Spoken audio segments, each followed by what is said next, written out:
प्रिय विद्यार्थियों, नमस्कार। एशियन क्लासेस के यूट्यूब चैनल में आप सभी का स्वागत है। इस चैनल के माध्यम से हम कक्षा 12 अर्थशास्त्र विषय का अध्ययन कर रहे हैं। लेसन चल रहा है दूसरा, उपभोक्ता का संतुलन।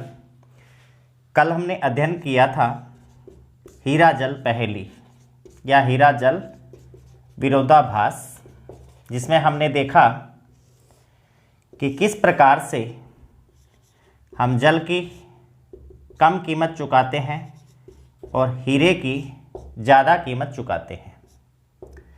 इसके बारे में कुछ क्वेरीज आई थी, इसको मैं दोबारा से क्लियर कर देता हूं कि किस कारण से हम जल की अंतिम इकाई से मिलने वाली सीमांत उपयोगिता चूँकि कम होती है, इसीलिए इसकी हम कम कीमत चुकाते हैं। हीरे की अंतिम इकाई से मिलने वाली सीमांत उपयोगिता चूँकि अधिक होती है, इसलिए हम देखिए, सामान्य जीवन में मान लीजिए आप एक बॉल पेन खरीदते हो और उसकी 10 इकाइयाँ खरीदते हो। चूँकि जैसे जैसे किसी वस्तु की इकाइयाँ बढ़ती जाती है, उसकी अंतिम इकाई से मिलने वाली सीमांत उपयोगिता भी घटती जाती है। कल्पना कीजिए कि हमें पहले बॉल पेन से 20 यूटिल्स के बराबर सीमांत उपयोगिता मिलती है। कल्पना कीजिए दूसरे बॉल पेन से हमें 18 यूटिल्स के बराबर सीमांत उपयोगिता मिलती है। कल्पना कीजिए कि तीसरे बॉल पेन से हमें 16 यूटिल्स के बराबर सीमांत उपयोगिता मिलती है। ऐसे करते करते हम ये मान लेते हैं कि अंतिम बॉल पेन से हमें 10 यूटिल्स सीमांत उपयोगिता मिलती है, क्योंकि जैसे जैसे किसी वस्तु की हमारे पास मात्रा बढ़ती जाती है, उसकी अंतिम इकाई से मिलने वाली सीमांत उपयोगिता घटती जाती है। अब जब हम इन प्रत्येक पेन की कीमत चुकाएंगे तो हम इस प्रकार से कीमत नहीं चुकाएंगे कि पहले पेन की 20 रुपये या दूसरे पेन की 18 रुपये। हम सभी बॉल पेन की एक जैसी कीमत चुकाएंगे। वो कितनी होगी? अंतिम बॉल पेन से मिलने वाली सीमांत उपयोगिता के बराबर। ठीक इसी प्रकार से चूंकि जल की हम असंख्य इकाइयाँ काम में लेते हैं, प्रत्येक उपभोक्ता जल की असंख्य इकाइयाँ काम में लेता है, तो उसकी अंतिम इकाई से मिलने वाली सीमांत उपयोगिता बिल्कुल न्यून रह जाती है, बिल्कुल कम हो जाती है। लेकिन जब उसे कीमत चुकानी होती है तो जल की प्रत्येक इकाई की कीमत अंतिम इकाई से मिलने वाली सीमांत उपयोगिता के बराबर चुकाता है।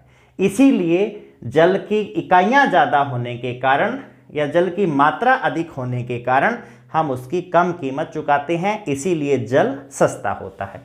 लेकिन चूंकि हीरे की इकाइयाँ या हीरे की उपभोग इकाइयाँ कम होती हैं, मान लीजिए कि हम हीरे की 4 इकाइयाँ या 4 यूनिट काम में लेते हैं। यदि उसकी पहली यूनिट से 10,000 MU मिलती है तो चौथी यूनिट से 9,000 मिल जाएगी। तो हम चारों यूनिट्स की जब कीमत चुकाएंगे तो इसके बराबर चुकाएंगे। किसके बराबर? अंतिम इकाई से मिलने वाली सीमांत उपयोगिता के बराबर। लेकिन ये जल के मुकाबले बहुत ज़्यादा होती है। इसी कारण से हीरा महंगा होता है या उसकी कीमत ज़्यादा होती है और जल सस्ता होता है या उसकी कीमत कम होती है। आगे चलते हैं हम समसीमांत उपयोगिता नियम पर कि समसीमांत उपयोगिता नियम क्या? उपयोगिता नियम किसने दिया था? समसीमांत उपयोगिता नियम। ये नियम दिया गया था गॉसेन के द्वारा, इसीलिए इसे गॉसेन का द्वितीय नियम भी कहते हैं। गॉसेन का द्वितीय नियम भी कहते हैं। इसके और भी कई नाम हैं। इसे प्रतिस्थापन का नियम भी कहते हैं। इसे प्रतिस्थापन का नियम भी कहते हैं। इसे आमदनी आवंटन का नियम भी कहते हैं। क्या कहते हैं? आमदनी आवंटन का नियम, इसे अनुकूलतम आय आवंटन का नियम भी कहते हैं। अनुकूलतम आय आवंटन का नियम भी कहते हैं। ये सारे नाम इसी नियम के हैं, इसलिए हमें सभी नाम को याद करना है। किसी भी नाम से प्रश्न आ सकता है। चलते हैं, हम क्या कहता है ये नियम। ये हमने पढ़ा कि हम प्रत्येक वस्तु की उतनी ही कीमत चुकाते हैं जितनी उससे हमें सीमांत उपयोगिता मिलती है। गोसेन ने यह कहा कि इस दशा में उपभोक्ता संतुलन की दशा में होता है, और जब उपभोक्ता संतुलन की दशा में होता है तो वो उपभोग की मात्रा को कम या ज़्यादा नहीं करता। लेकिन यदि कीमत में परिवर्तन होता है तो यह संतुलन में विचलन पैदा होता है। दो दशाएं हो सकती है। एक हो सकता है mu is greater than P, दूसरी दशा हो सकती है mu is smaller than P। अर्थात यदि कीमत कम हो जाए तो mu क्या होगी, प्राइस से ज़्यादा हो जाएगी, क्योंकि कीमत घट गई, mu में कोई परिवर्तन नहीं हुआ, इस कारण से mu कीमत से बड़ा हो गया। अब हमें क्या करना है, mu के मान को कम करना है, क्योंकि उपभोक्ता का कीमत पर कोई नियंत्रण नहीं होता। वो उपभोग मात्रा के समायोजन के द्वारा पुनः संतुलन की स्थापना करता है। mu में कमी किस प्रकार से आएगी, हमने पढ़ा कि क्वांटिटी और mu में कैसा संबंध होता है, विपरीत संबंध होता है। यदि मात्रा बढ़ती है तो mu घटती है। हमें क्या करना है, mu को घटाना है। तो उपभोक्ता क्या करेगा, उपभोग इकाइयों की मात्रा को बढ़ाकर पुनः संतुलन की दशा में आ जाएगा, और ये पुनः संतुलन mu बराबर P हो जाएगा।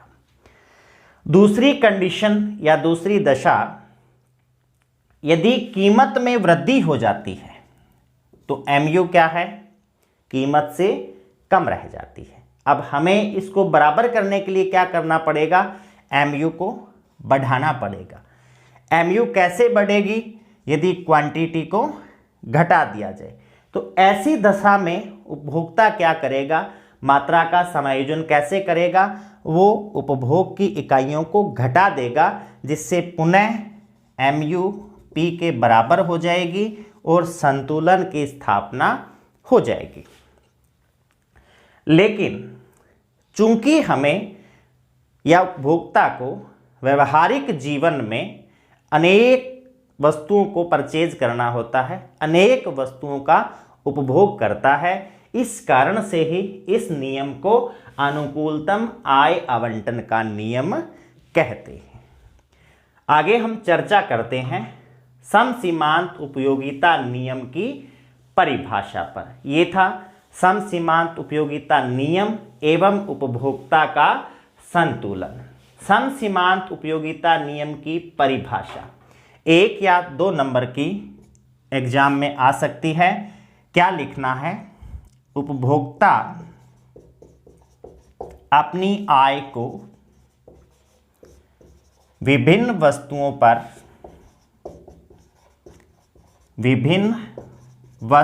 पर इस प्रकार से खर्च करता है कि प्रत्येक वस्तु की अंतिम इकाई से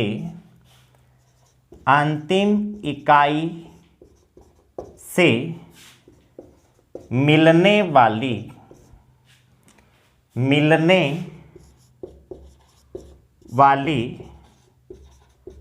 सीमांत उपयोगिता बराबर हो, जबकि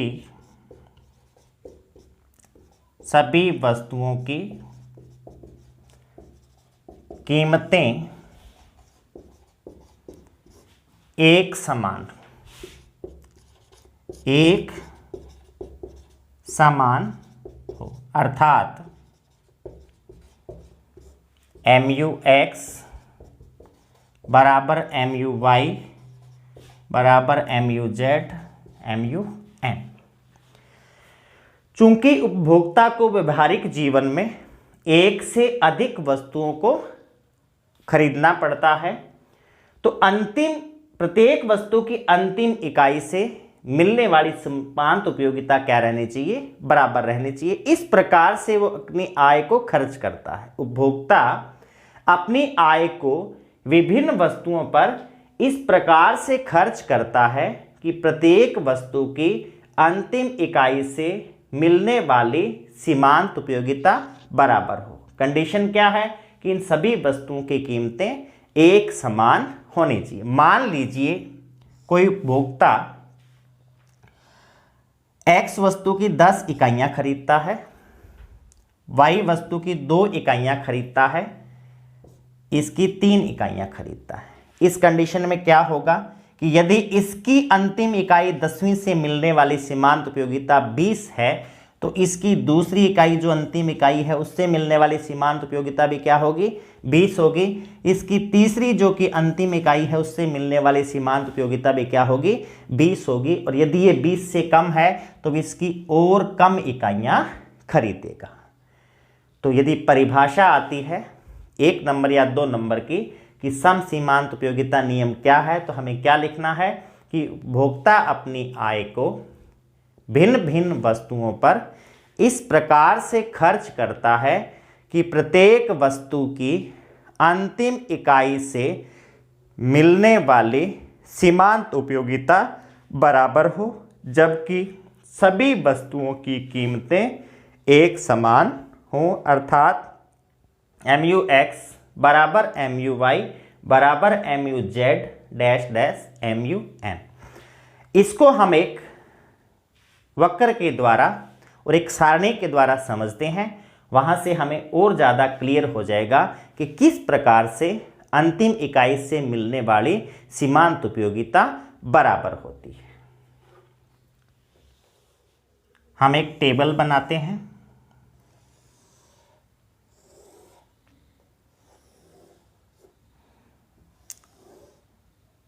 पहला कॉलम उपभोग मात्रा या इकाइयों का, दूसरा कॉलम MUX X वस्तु की सीमांत उपयोगिता, तीसरा कॉलम MUY Y वस्तु की सीमांत उपयोगिता।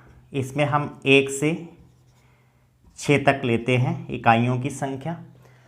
मान लीजिए X वस्तु की पहली इकाई से 20 यूटिल्स के बराबर सीमांत उपयोगिता मिलती है। इसी प्रकार से 18, 16, 14, 12 और 10 इसकी भिन्न भिन्न इकाइयों से मिलने वाली सीमांत उपयोगिता है। चूंकि जैसे जैसे इकाइयां बढ़ती है वैसे वैसे हमने कल पढ़ा सीमांत उपयोगिता ह्रास नियम, सीमांत उपयोगिता में क्या आती जाती है, कमी आती जाती है। इसी प्रकार से Y वस्तु में पहली इकाई से 21, दूसरी से 18, 15, 12, 9 और 6। मान लीजिए उपभोक्ता के पास कुल 9 रुपए हैं। X वस्तु की कीमत माना कि 1 रुपया है और Y वस्तु की कीमत भी 1 रुपया, क्योंकि हमने अभी पढ़ा कि वस्तुओं की कीमतें क्या होती है, बराबर होती है। अब उपभोक्ता को जब ये 9 रुपये खर्च करने हैं तो इसमें सबसे पहला रुपया कौन सी वस्तु पर खर्च करेगा, जिस वस्तु की पहली इकाई से उसको ज़्यादा सीमांत उपयोगिता मिलती है। सारणी देखने से हमें पता चलता है कि पहला रुपया Y वस्तु पर खर्च करेगा, क्योंकि इसकी पहली इकाई से 21 सीमांत उपयोगिता मिल रही है।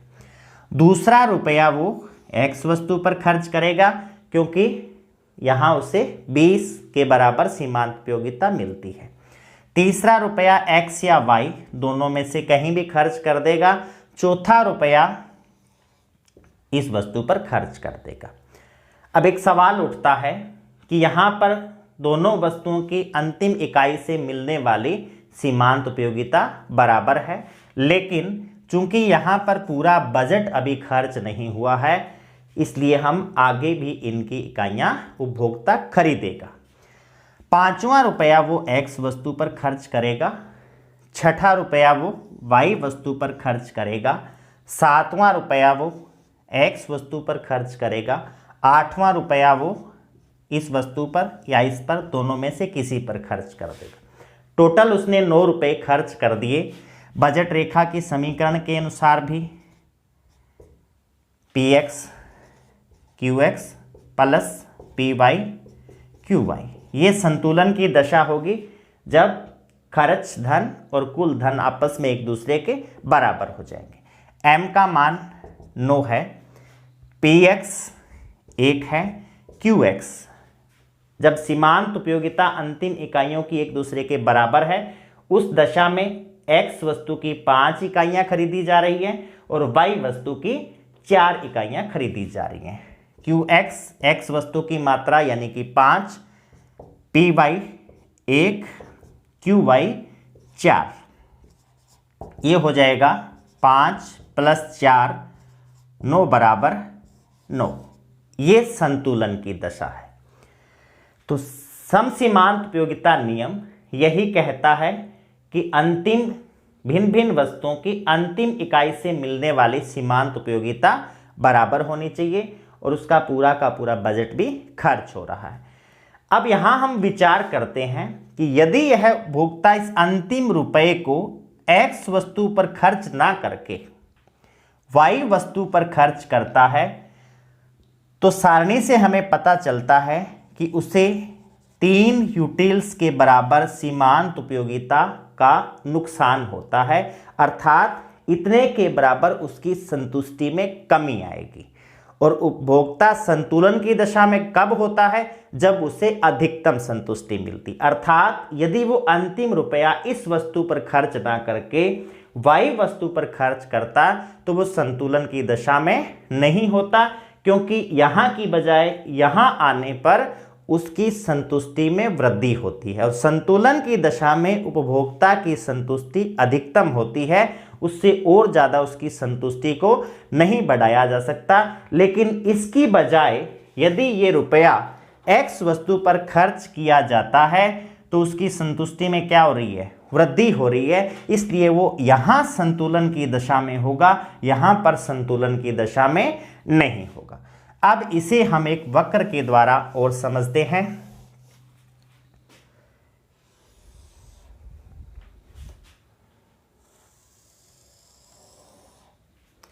इस एक्सिस पर हम लेते हैं MUX MUY सीमांत उपयोगिता है। इस एक्सिस पर हम लेते हैं QX, इस एक्सिस पर हम लेते हैं QY। इधर हम लेते हैं X वस्तु की मात्रा, इधर हम लेते हैं Y वस्तु की मात्रा। पैमाना हम लेते हैं, इधर इकाइयां, इधर Y वस्तु की इकाइयां।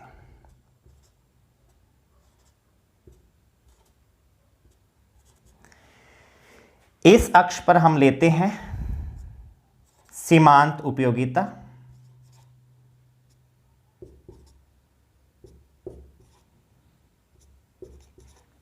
ये पैमाना आप अपने हिसाब से ले सकते हो, सारणी के मान भी अपने हिसाब से ले सकते हो। इनको रटने की कोई ज़रूरत नहीं है, ये समझने की चीज़ है, याद करने या रटने की चीज़ नहीं है। लेकिन आपकी ये MUX MUY घटती हुई होनी चाहिए, क्योंकि हमने पढ़ा है सीमांत उपयोगिता ह्रास नियम कि जैसे जैसे इकाइयाँ बढ़ती है या उपभोग मात्रा बढ़ती है या वस्तु की मात्रा बढ़ती है, वैसे वैसे सीमांत उपयोगिता कम होती है। दूसरी बात, आपका ये जो वक्र बनेंगे ये आपकी सारणी के डाटा के अकॉर्डिंग होने चाहिए।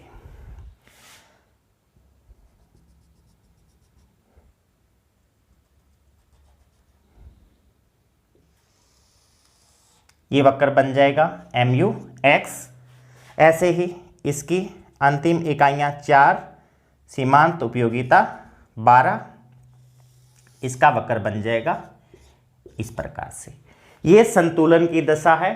संतुलन की दशा में x वस्तु की 5 इकाइयां खरीदी जा रही है और उस समय 12 के बराबर सीमांत उपयोगिता है। इसी प्रकार से संतुलन की दशा में y वस्तु की 4 इकाइयां खरीदी जा रही है और उस समय MUy का मान कितना है, 12 है। इस एक्सिस पर MUy और MUx दोनों के मान लिए गए हैं। अब हम कल्पना करते हैं जो हमने सारणी में समझा था कि मान लीजिए वो x वस्तु की इकाइयां 5 खरीदने की बजाय 4 खरीदता है, तो हमारा वक्र कहां पर आ जाएगा, यहां पर आ जाएगा। इस आकृति को हम नाम देते हैं A, B, C और D। चूंकि अब x वस्तु की मात्रा 5 की बजाय कितनी इकाइयां रह जाएगी, 4, तो इतने इस बॉक्स के क्षेत्रफल के बराबर उसकी उपयोगिता में क्या आ जाएगी, कमी आ जाएगी। और यही रुपया वो x से हटा करके कौन सी वस्तु पर खर्च करता है, y पर। तो y की इकाइयां 4 की बजाय कितनी हो जाएंगी, 5 हो जाएंगी, अर्थात यहां पर पहुंच जाएगा और इतने के बराबर इस बॉक्स के क्षेत्रफल के बराबर उसकी उपयोगिता में क्या होगी, वृद्धि होगी। इसे हम नाम देते हैं E, F, G और H। रेखा चित्र में हमें ये दोनों आकृतियां देखने पर पता चलता है कि ABCD का क्षेत्रफल EFGH, ABCD ये वाला, और इधर EFGH ये वाला, इसका क्षेत्रफल इसके मुकाबले में क्या है, कम है। अर्थात यदि वो अंतिम रुपया y वस्तु पर खर्च किया जाता है तो कम संतुष्टि मिलती है और x वस्तु पर खर्च किया जाता है तो ज़्यादा संतुष्टि मिलती है। अर्थात यदि ये रुपया वो यहाँ की बजाय यहाँ खर्च करता है तो उसकी कुल संतुष्टि में क्या आती है, कमी आती है। इसी कारण से इसे हम आय के अनुकूलतम आवंटन का नियम भी कहते हैं। किसको, समसीमांत उपयोगिता नियम को, कि वो अंतिम रुपया या उपभोक्ता अपनी आय को भिन्न भिन्न वस्तुओं पर इस प्रकार से खर्च करता है कि अंतिम प्रत्येक वस्तु की अंतिम इकाई से मिलने वाली सीमांत उपयोगिता बराबर हो। बराबर नहीं होती तो उसकी संतुष्टि में कमी आती है, जिस प्रकार से हमने यहाँ भी समझा और इस रेखा चित्र के माध्यम से भी हमने ये चीज़ देखी कि उसकी कुल जो संतुष्टि है उसमें कमी आती है। और यदि कुल संतुष्टि में कमी आती है तो नियमानुसार उपभोक्ता संतुलन की दशा में नहीं होता, क्योंकि उपभोक्ता का अंतिम लक्ष्य क्या होता है, संतुष्टि को अधिकतम करना। सभी बच्चों को मेरे ख्याल से बहुत अच्छी तरह से समझ आ गया होगा। आज की क्लास में इतना ही, बाकी हम नेक्स्ट क्लास में करेंगे।